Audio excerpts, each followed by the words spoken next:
നമസ്കാരം. ശ്രീനിവാസൻ അന്തരിച്ചു.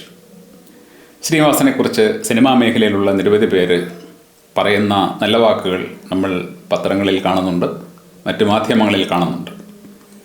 ഇത് യഥാർത്ഥത്തിൽ നമ്മുടെ നാട്ടിലെ ഒരു പണ്ട് മുതലേ ഉള്ള ആചാരമാണ്. അതായത് ഒരു വ്യക്തി മരിച്ചു കഴിഞ്ഞാൽ പിന്നെ അയാളെക്കുറിച്ച് നല്ലത് പറയുക.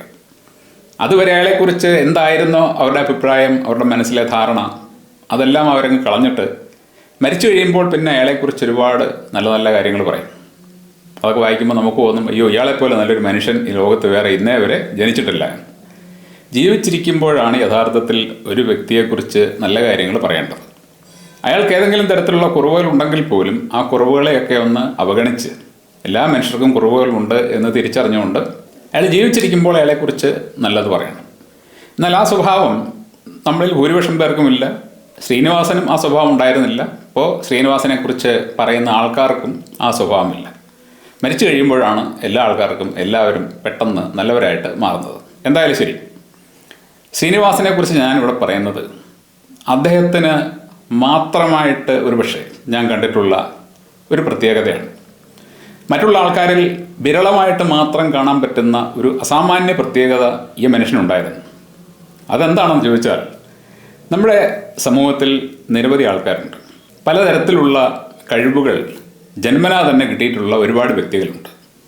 എന്നാൽ പലരും അവരുടെ ആ സഹജമായിട്ടുള്ള വാസന തിരിച്ചറിയാതെ അവർക്ക് ഏത് മേഖലയാണോ പ്രകൃതി നിശ്ചയിച്ചിരിക്കുന്നത് അങ്ങോട്ടേക്ക് പോകാതെ മറ്റേതെങ്കിലും തൊഴിലുകളിൽ ഏർപ്പെട്ട് മറ്റേതെങ്കിലും മേഖലയിൽ പോയിട്ട് ജീവിതം ആസ്വദിക്കാൻ പറ്റാതെ ഇങ്ങനെ ബുദ്ധിമുട്ടി മുമ്പോട്ട് പോകാറുണ്ട്. കാരണം അവർക്ക് വിധിച്ചിരുന്ന മേഖല അവർ കണ്ടെത്തിയില്ല.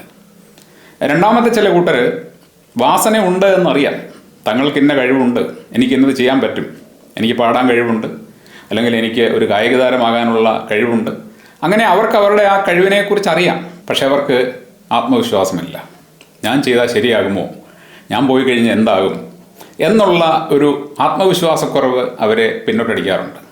മൂന്നാമതൊരു കൂട്ടർ അവർക്ക് കഴിവുമുണ്ട്, ആത്മവിശ്വാസവുമുണ്ട്.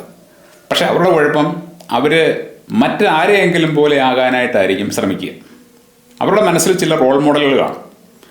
എനിക്ക് ഇന്നാരെ പോലെ ആകണം, അങ്ങനെ അവർ ശ്രമിക്കും, അവർ പരാജയപ്പെടും. എന്നാൽ തനിക്ക് കഴിവുണ്ട് എന്നും തൻ്റെ കഴിവ് എത്രമാത്രമുണ്ട് എന്നും എത്രമാത്രം തനിക്കതിൽ തിളങ്ങാൻ പറ്റുമെന്നും, ഞാനത് ചെയ്തു കഴിഞ്ഞാൽ എൻ്റെ രീതിയിൽ ഇഷ്ടപ്പെടുന്നവർ ഇഷ്ടപ്പെടും, അല്ലെങ്കിൽ അതിന് കിട്ടേണ്ട അംഗീകാരം കിട്ടും എന്നും, ഒപ്പം എനിക്ക് ഞാനായാൽ മതിയെന്നും ചിന്തിക്കുന്ന ആൾക്കാർ കുറവാണ്. ശ്രീനിവാസൻ ആ കാറ്റഗറിയിൽ പെടുന്ന ഒരാളാണ്. ശ്രീനിവാസൻ ഒരു വ്യക്തി എന്ന നിലയിൽ എങ്ങനെയാണ് എന്നുള്ളത് നമുക്കറിയില്ല. പക്ഷേ അദ്ദേഹത്തിൻ്റെ കരിയർ നമ്മളെടുക്കുമ്പോൾ അദ്ദേഹം സിനിമാ മേഖലയിലാണ് ജോലി ചെയ്തത്. തീർച്ചയായിട്ടും ഒരു സിനിമാ താരമാകാൻ വേണ്ട ആകാരഭംഗിയോ മുഖഭംഗിയോ ഒന്നും തന്നെ ശ്രീനിവാസനില്ല. ശ്രീനിവാസനെ പോലെ ഒരാളെ നമുക്കൊരു സിനിമയുടെ നായകൻ്റെ സ്ഥാനത്തോ വില്ലൻ്റെ സ്ഥാനത്തോ ഒന്നും കാണാൻ പറ്റില്ല. അപ്പോൾ തനിക്ക് സിനിമാ മേഖലയിൽ പ്രവർത്തിക്കണമെന്ന് അദ്ദേഹത്തിന് ആഗ്രഹമുണ്ടായി. അദ്ദേഹം അഭിനയം പഠിക്കാൻ പോയി. അദ്ദേഹം ആ മേഖലയിലേക്ക് വന്നപ്പോൾ അദ്ദേഹം കൃത്യമായിട്ട് തനിക്ക് എന്ത് ചെയ്യാൻ പറ്റും എന്ന് മനസ്സിലാക്കിയിരുന്നു. ആ മനസ്സിലാക്കലിൻ്റെ അടിസ്ഥാനത്തിലാണ് അദ്ദേഹം സിനിമാ മേഖലയിൽ പ്രവർത്തിച്ചത്. അദ്ദേഹം വന്ന് പ്രേം നസീറിനെ പോലെ ആകാനോ മധുവിനെ പോലെ ആകാനോ ഒന്നും ശ്രമിച്ചില്ല. തന്നെ കൊണ്ടത് പറ്റില്ല എന്ന് അദ്ദേഹത്തിന് അറിയാം. പിന്നെ തനിക്കെന്ത് പറ്റും? തനിക്ക് അടൂർ ഭാസിയെ പോലെ ഒരു കോമഡി നടനാവാൻ പറ്റുമോ, ഇന്നസെന്റിനെ പോലെ ആവാൻ പറ്റുമോ? പറ്റില്ല എന്ന് അദ്ദേഹത്തിന് അറിയാം. അപ്പോൾ അദ്ദേഹത്തിന് ചെയ്യാൻ പറ്റുന്ന എന്താണോ അത് വ്യക്തമായിട്ട് തിരിച്ചറിഞ്ഞ് തൻ്റെ തൂലികയിലൂടെ തന്നെ തനിക്ക് ഇണങ്ങുന്ന ക്യാരക്ടറുകൾ ഉണ്ടാക്കിയാണ് അദ്ദേഹം നടനായിട്ട് മാറുന്നത്. ശ്രീനിവാസൻ തനിക്ക് വേണ്ടി എഴുതി ഉണ്ടാക്കിയ കഥാപാത്രങ്ങൾ എന്ന് പറഞ്ഞു കഴിഞ്ഞാൽ അത് അദ്ദേഹത്തിൻ്റെ ശരീരഭാഷയ്ക്ക് തന്നെ യോജിക്കുന്ന, അദ്ദേഹത്തിന് മാത്രം യോജിക്കുന്ന കഥാപാത്രങ്ങളാണ്. അതേപോലെ തന്നെ ഗ്ലാമർ ഉണ്ടെങ്കിൽ മാത്രമേ സിനിമാ മേഖലയിൽ പിടിച്ചു നിൽക്കാൻ പറ്റുകയുള്ളൂ, അല്ലെങ്കിൽ അവിടെ ഒരു എൻട്രി കിട്ടുകയുള്ളൂ നമുക്കറിയാം. എന്നാൽ ഗ്ലാമർ ഇല്ലായ്മ തന്നെ ഗ്ലാമറാക്കി മാറ്റിയ ഒരു വ്യക്തിയാണ് ശ്രീനിവാസൻ. അദ്ദേഹത്തിൻ്റെ എഴുത്തുകളിൽ നമ്മളോട് കാണിച്ചു തന്നിട്ടുള്ളത് നമ്മുടെയൊക്കെ തന്നെ ജീവിതത്തിൻ്റെ നമ്മൾ ശ്രദ്ധിക്കാത്ത ചില കാര്യങ്ങളാണ്.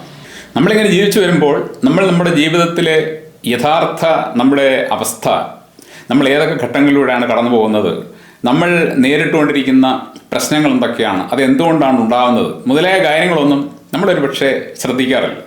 എന്നാൽ ശ്രീനിവാസൻ നമ്മുടെ കേരളത്തിലെ പ്രത്യേകിച്ചും ഇടത്തരക്കാരായിട്ടുള്ള ആൾക്കാരുടെ അവസ്ഥ കൃത്യമായിട്ട് മനസ്സിലാക്കി അവരുടെ വീടുകളിലും ജോലിസ്ഥലങ്ങളിലും മറ്റിടങ്ങളിലും വ്യക്തിബന്ധങ്ങളിലും ഒക്കെ നേരിട്ടുകൊണ്ടിരിക്കുന്ന പ്രശ്നങ്ങളെ വളരെ കൃത്യമായിട്ട് തന്നെ വിലയിരുത്തി അതനുസരിച്ചാണ് അദ്ദേഹം തിരക്കഥകളും കഥകളും ഒക്കെ ഉണ്ടാക്കിക്കൊണ്ടിരുന്നത്. അതുകൊണ്ട് തന്നെ നമ്മൾ അദ്ദേഹത്തിൻ്റെ സിനിമ കാണുമ്പോൾ അത് നമ്മുടെ വീട്ടിൽ നടക്കുന്ന ഒരു കാര്യമായിട്ടോ അല്ലെങ്കിൽ നമ്മുടെ അയൽപ്പക്കത്ത് നടക്കുന്ന ഒരു കാര്യമായിട്ടോ നമുക്ക് റിലേറ്റ് ചെയ്യാൻ സാധിച്ചിരുന്നത്. അപ്പോൾ ഞാൻ പറയുന്നത്, ശ്രീനിവാസൻ എന്ന് പറയുന്ന വ്യക്തി അദ്ദേഹത്തിൻ്റെ സ്വന്തം പരിമിതികളും കഴിവുകളും ഒരേപോലെ മനസ്സിലാക്കിയ ഒരാളാണ്.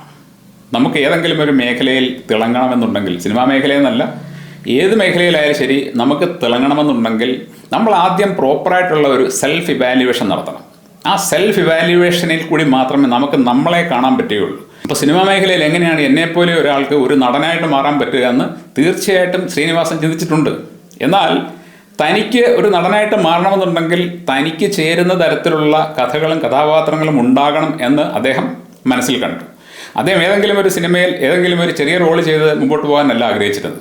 പ്രധാന റോള് തന്നെ തനിക്ക് ചെയ്യണം. പക്ഷേ അതിപ്പോൾ രജനീകാന്ത് ചെയ്യുന്ന പോലത്തെയോ കമലഹാസൻ പോലെയോ അല്ലെങ്കിൽ മമ്മൂട്ടി പോലെയുള്ള റോളൊന്നും അദ്ദേഹത്തിന് ചെയ്യാൻ പറ്റില്ല എന്ന് എല്ലാവരേക്കാളും നന്നായിട്ട് അദ്ദേഹത്തിന് തന്നെ അറിയാം. അതുകൊണ്ട് അദ്ദേഹം തനിക്ക് അനുസൃതമായിട്ടുള്ള കഥാപാത്രങ്ങൾ ഉണ്ടാക്കി. അദ്ദേഹത്തിന് അനുസൃതമായിട്ടുള്ള കഥാപാത്രങ്ങൾ ഉണ്ടാക്കി അദ്ദേഹം അഭിനയിച്ചപ്പോൾ അതെല്ലാം വമ്പൻ ഹിറ്റുകളായിട്ട് മാറി. അതേപോലെ തന്നെ അദ്ദേഹം 2 സിനിമകളാണ് എൻ്റെ അറിവിൽ ആകെ സംവിധാനം ചെയ്തിട്ടുള്ളത്. ആ 2 സിനിമകളിലും അദ്ദേഹം നമുക്ക് തന്നിരിക്കുന്നത് വളരെ വലിയ മെസ്സേജുകളാണ്. അതായത് ഉത്തരവാദിത്വ ബോധമില്ലാത്ത ഒരു ഭർത്താവ് ഒരിടത്ത്, മറ്റൊരിടത്ത് സംശയരോഗിയായിട്ടുള്ള ഒരു ഭർത്താവ്. ഇത് നമ്മുടെ സമൂഹത്തിൻ്റെ ഒരു നേർക്കാഴ്ചയാണ്. അതായത് വിവാഹം കഴിക്കുക, കുട്ടികളുണ്ടാവുക, എന്നിട്ട് കുടുംബം നോക്കാതെ മറ്റെന്തെങ്കിലുമൊക്കെ കാര്യം ചെയ്ത് കുട്ടികളുടെ കാര്യത്തിലോ ഭാര്യയുടെ കാര്യത്തിലോ കുടുംബത്തിൻ്റെ കാര്യത്തിലോ യാതൊരു വിധമായിട്ടുള്ള ഉത്തരവാദിത്വ ബോധമില്ലാതെ ജീവിക്കുന്ന ഒരുപാട് പേര് നമ്മുടെ നാട്ടിലുണ്ട്. അപ്പോൾ അത്തരക്കാരായിട്ടുള്ള ആൾക്കാരെ അദ്ദേഹം കണ്ടപ്പോൾ ഇങ്ങനത്തെ ഒരു പ്രശ്നം നമ്മുടെ നാട്ടിലുണ്ട് എന്ന് മനസ്സിലാക്കിക്കൊണ്ട് അദ്ദേഹം അതനുസരിച്ചുണ്ടാക്കിയ ഒരു കഥയാണ് ചിന്താവിഷ്ടയായ ശ്യാമള എന്ന സിനിമ. ആ സിനിമയിലൂടെ നമുക്ക് നമ്മുടെ ചുറ്റുവട്ടത്ത് തന്നെയുള്ള നിരവധി ആൾക്കാരെ കാണാൻ സാധിച്ചു. ആ കഥാപാത്രം ശ്രീനിവാസന് മാത്രം യോജിച്ചൊരു കഥാപാത്രമാണ്. അദ്ദേഹത്തിന് പകരം മറ്റേത് നടൻ ചെയ്താലും ശരി അത് ചേരുമായിരുന്നില്ല, അത് സൂട്ടാവുമായിരുന്നില്ല. അത്രയ്ക്ക് അദ്ദേഹം പെർഫെക്റ്റായിട്ട് ആ ക്യാരക്ടറിനെ ക്രാഫ്റ്റ് ചെയ്ത് അദ്ദേഹത്തിൻ്റെ ശരീരഭാഷയ്ക്ക് ഇണങ്ങുന്ന ഒരു കഥാപാത്രമാക്കി അതിനെ മാറ്റി. അതേപോലെ തന്നെ നമ്മൾ വടക്ക് നോക്കിയ യന്ത്രത്തിൽ കണ്ടതാണ് സംശയരോഗിയായിട്ടുള്ള ഭർത്താവ്. നമ്മുടെ നാട്ടിലെ പല വീടുകളിലെയും നിരവധി സ്ത്രീകളും പുരുഷന്മാരും നേരിട്ടുകൊണ്ടിരിക്കുന്ന വളരെ വലിയൊരു പ്രശ്നമാണ് ഇണയുടെ സംശയരോഗം. ഒരു ഭാര്യയ്ക്ക് ഭർത്താവിനെ സംശയമുണ്ടെങ്കിലോ ഭർത്താവിന് ഭാര്യയെ സംശയമുണ്ടെങ്കിലോ ആ ജീവിതം എന്ന് പറഞ്ഞാൽ അവരുടെ ജീവിതം എന്ന് പറഞ്ഞു കഴിഞ്ഞാൽ അങ്ങേയറ്റം ദുഷ്കരമാണ്. അപ്പോൾ അത് നമ്മുടെ മുമ്പിലേക്ക് ഒരു കണ്ണാടി എന്ന പോലെ പിടിച്ച് നമ്മളെ ശ്രീനിവാസൻ കാണിക്കുകയായിരുന്നു. ഇങ്ങനെയാണോ നിങ്ങൾ ജീവിക്കുന്നത്? നിങ്ങൾ ഈ തളത്തിൽ ദിനേശനെ പോലെ ഒരു മനോരോഗിയാണോ? നിരവധി ആൾക്കാർക്ക് കണ്ണു തുറക്കാൻ ഉതകുന്ന തരത്തിലുള്ള എഴുത്തുകളും കഥാപാത്രങ്ങളുമായിരുന്നു അദ്ദേഹത്തിൻ്റേത്.